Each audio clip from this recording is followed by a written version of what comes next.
अस्सलाम वालेकुम रहमतुल्लाहि व बरकातहू। मेरा नाम मन्नान मियां है। मैं यहाँ बहरीन में मौजूद हूँ और बहरीन की लाइफ और यहाँ के सेटअप्स के हवाले से मुख्तलिफ किस्म की वीडियोस वगैरह बनाता रहता हूँ। आज की वीडियो काफ़ी ज़्यादा इंपॉर्टेंट है उन लोगों के लिए जो अनकरीब अपना मुल्क छोड़ना चाहते हैं या मुल्क छोड़ चुके हैं। आप लोग एक बात याद रखें कि अगर आप अपना वतन छोड़कर किसी दूसरे मुल्क कमाने के लिए जाना चाहते हैं तो ये इतना आसान फैसला नहीं होता कि इसको आनन फानन कर लिया जाए, बल्कि आपको बैठ कर पूरी तरतीब के साथ कागज़ के ऊपर नक्शा बनाकर इसका प्लान बनाना चाहिए। आपको इसका पॉजिटिव नेगेटिव सब पता होना चाहिए, क्योंकि जब एक मरतबा आप एयरपोर्ट क्रॉस कर लेते हैं तो फिर आपकी ज़िंदगी बिल्कुल वैसे नहीं रहती जिस तरीके की ज़िंदगी आपकी एयरपोर्ट क्रॉस करने से पहले थी। यकसर चेंज हो जाती है, बहुत ज़्यादा फ़र्क आ जाता है। बाहर आते ही आपके खर्चे स्टार्ट हो जाते हैं।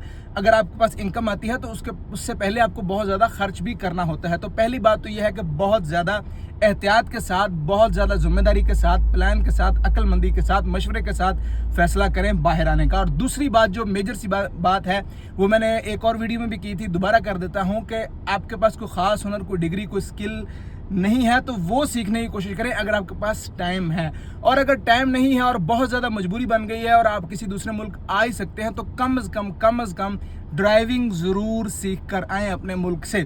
अच्छी ड्राइविंग, आपके पास लाइसेंस होना चाहिए। वो अगरचे इन मुल्कों में आकर चेंज नहीं होता, लेकिन आपको उसकी हौना होनी चाहिए गाड़ी चलाने की। और दूसरी बात यह है कि यहाँ पर आने के बाद अगर आप गल्फ़ में आते हैं तो कोशिश ये करें कि जैसे ही आप यहाँ पर पहुँच गए हैं तो पहली फुर्सत के अंदर, पहली चंद तनख्वाहों में जब आपका काम लग जाए, कोशिश करें कि पैसे घर भेजने की बजाय आप कोई लाइसेंस ले लें।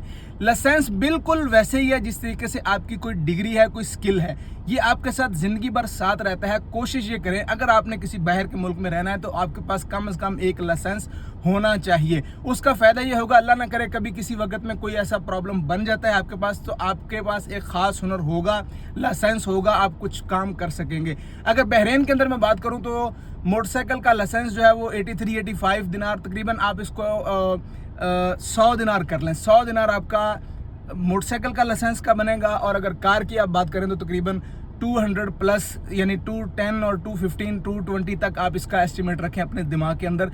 ये आपका खर्चा आ जाएगा कार के लाइसेंस का।